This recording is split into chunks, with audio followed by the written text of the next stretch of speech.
Salut tout le monde, très urgent et très bonne nouvelle depuis Congo RDC Kinshasa. Depuis Niamey le Niger, depuis Dakar le Sénégal, voici les plus bonnes nouvelles de l'année. Aujourd'hui dimanche 19 mai 2024.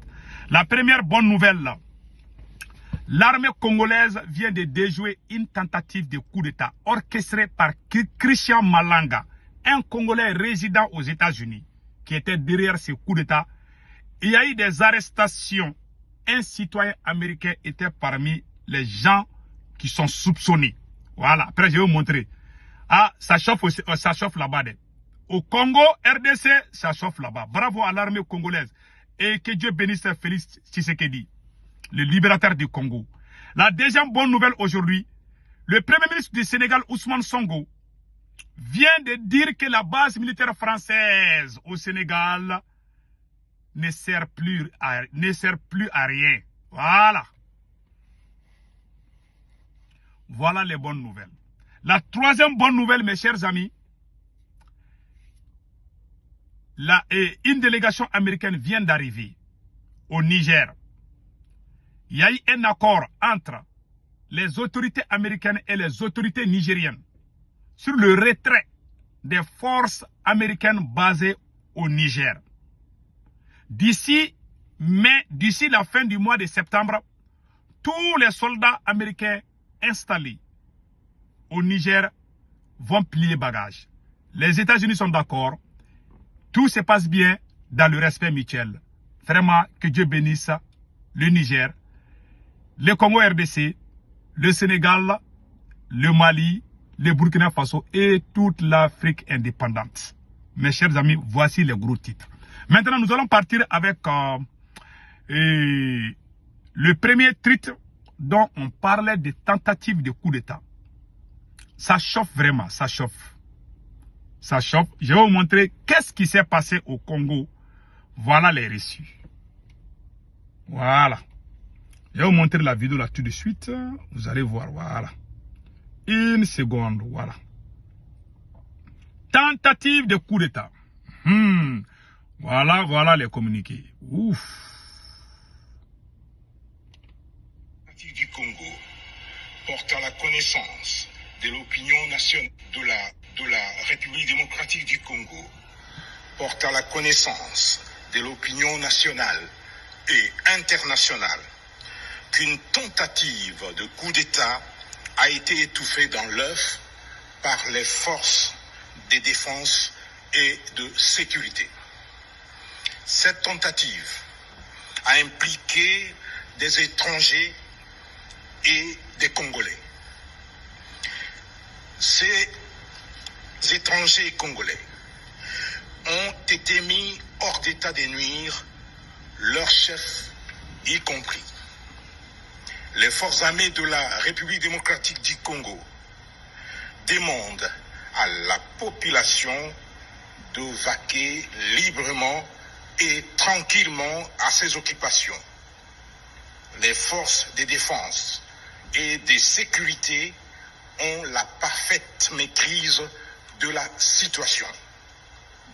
Nous y reviendrons avec force détail et images à la... Voilà. Ce qui s'est passé. Un citoyen américain était parmi ceux qui ont été arrêtés. Je pense que j'ai d'autres images que je vais vous montrer. Ils ont même ils étaient même rentrés dans le palais présidentiel. Voilà. Tu sais, quand tu veux te débarrasser des blancs là, c'est pas facile. Parce que le président Félix Tshisekedi avait demandé le départ des troupes oniciennes installées au Congo il y a plus de 60 ans. Ah, c'est pas depuis que les Patrice Lumumba là étaient vivants là. Il y avait la force onicienne là-bas jusqu'à nos jours. Donc si un président vient pour se débarrasser d'eux, c'est pas facile. Que Dieu protège le président patriote Félix Tshisekedi. Donc voilà. Et ça, c'est la première partie. Maintenant, nous allons partir avec la deuxième partie. Je m'excuse. Et voilà. Voilà les mercenaires. Voilà. Il y a quelques photos des mercenaires. Mais il y a aussi quelqu'un d'autre qui a expliqué les faits. Voilà. Lors des vidéos, une tentative de coup d'État a eu lieu cette nuit en République démocratique du Congo aux alentours de 2h du matin. Christian Malanga, un Congolais résident aux États-Unis, est soupçonné d'être derrière cette opération. Des images circulant en ligne montrent également son cadavre. Voilà. Il y a eu des images qui montrent son cadavre. Voilà. Voilà, c'est ça. Vous voyez ces images-là. Voilà.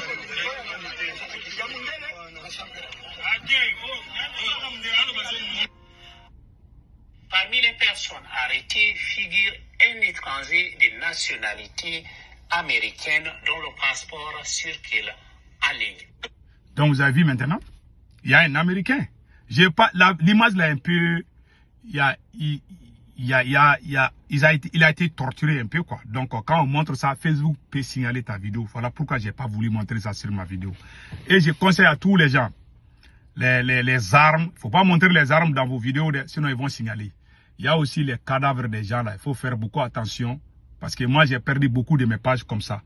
Voilà, Facebook signale ça vite. Donc c'est un conseil à tous ceux qui font des vidéos, tous les influenceurs, je vous conseille de faire beaucoup attention à ça. Donc maintenant, vous avez vu ce qui s'est passé au Congo. Voilà, le conseil, il y a une tentative de coup d'État dans plusieurs pays. Surtout les pays qui veulent se débarrasser des forces néocolonialistes. Les pays qui ne veulent plus être des esclaves des Européens. Voilà. Il y a un problème, mais nous allons nous en sortir. J'en suis sûr et certain, l'AES va s'en sortir. Le Congo RDC va s'en sortir. Parce que Félix Tshisekedi avait demandé le départ des troupes oniciennes installées au Congo il y a plus de 60 ans, qui n'ont rien foutu. Voilà, le Congo, il y a eu plus de 6 millions de Congolais qui sont morts. C'est grave, hein? Donc maintenant, nous allons partir au Sénégal. Ousmane Sonko vient d'écraser. Vraiment, il y a de bonnes nouvelles.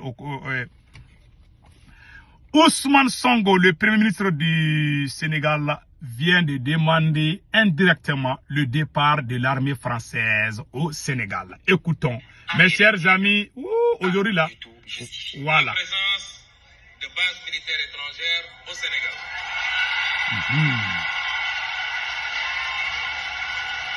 Cette présence de bases militaires suscite des interrogations légitimes. Plus de 60 ans après nos indépendances.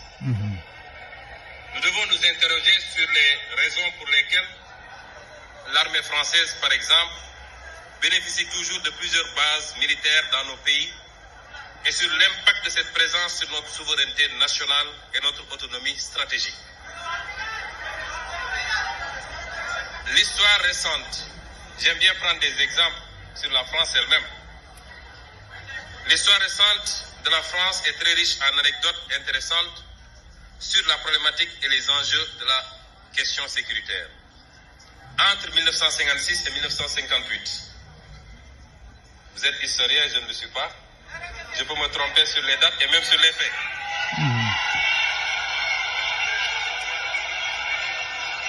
Mais entre 1956 et 1958, c'est-à-dire après la Deuxième Guerre mondiale, les Américains eurent le projet d'installer sur le territoire français un stock d'armes nucléaires et de missiles balistiques. Voilà. Le projet buta sur la double question du commandement et du contrôle des missiles, dont le déploiement était admis par les militaires français comme un bon moyen d'accroissement du pouvoir dissuasif de l'OTAN. L'armée de l'air de la France jugeait alors inacceptable le principe selon lequel les escadrons de missiles balistiques resteraient sous commandement américain. Ces unités devaient impérativement être sous commandement national.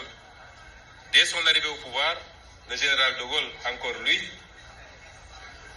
lors de la réunion de défense du 7 juin 1958, avisa que ces armes devront être obligatoirement sous contrôle français et que la France réclame le droit de donner son avis dans le déclenchement d'une éventuelle guerre nucléaire, toute condition jugée excessive par les Américains au point qu'un accord n'ait pu être conclu.